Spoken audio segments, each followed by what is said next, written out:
Let's eat, guys! Ayan na siya.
Start cooking. Let's start by adding olive oil. Just enough first. We're gonna put the white onion. Magalaw.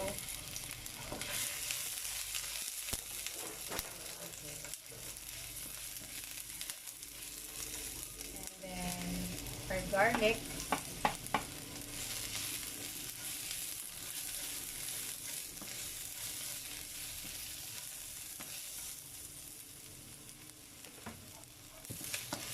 After that, lagay na natin yung ating fish cake and ating luncheon meat.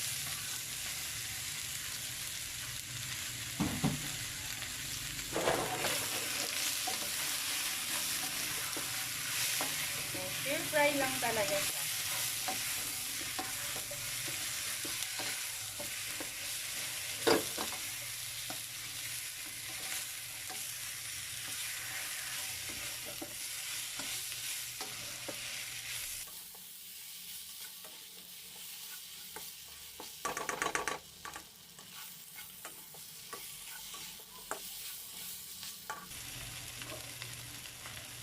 So, lagay na rin natin yung ating capsicum or ating bell pepper.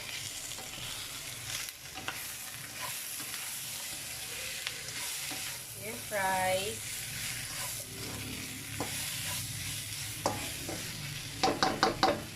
And then, sesame oil.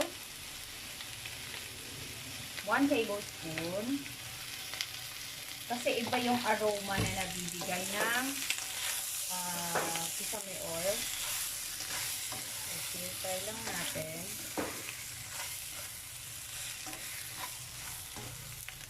And then,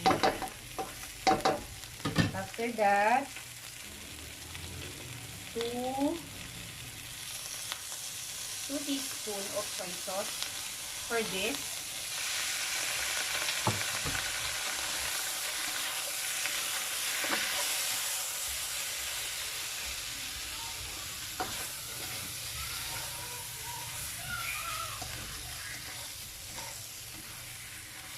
From Korean Mart na flavored siya. Medyo manamis-namis na siya. So, halo lang natin. Naka-low fire yung aking fire. Halo lang natin. Tapos, after that, add natin yung ating hand mirin or any rice wine. So, 1 tablespoon of rice wine.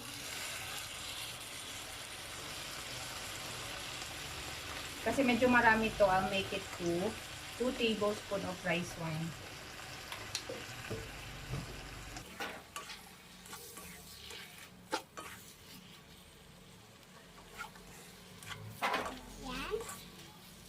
mag-add din ako ng chili flakes, powdered chili, 1 teaspoon of chili flakes.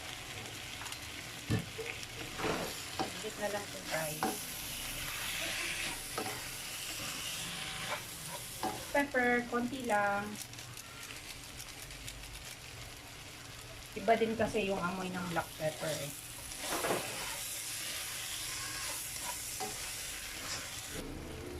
Ang tagal bumaba ng honey. Ayan. 1 tablespoon of honey. This is the last ingredients or the last pangmalasa. Mix lang natin thoroughly mix.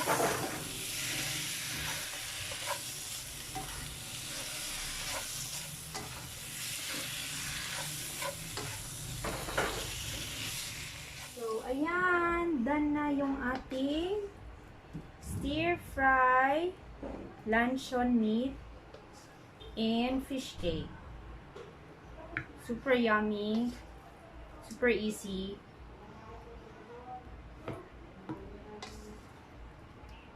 Pwede ulam, pwede snacks.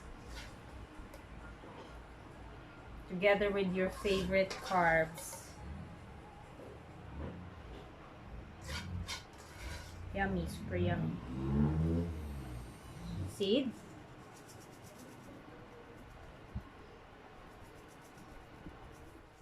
Ayan na yung ating simple recipe na stir-fry fish cake and luncheon meat. Super easy, napakadali, and super yummy. So, I'm sure magugustuhan to ng inyong mga kids, even your partner. So, let's try to taste. Super yummy. Balance lang yung taste. Sweet. A little bit of kick dahil sa chili powder. And I love the aroma of sesame oil and the bell pepper. So, for more of my homemade recipes, please do support my channel by clicking the subscribe button, and to get updates on new videos, please don't forget to click the bell button and like nyo na rin if you like this video. Thank you and see you again on my next vlog. God bless!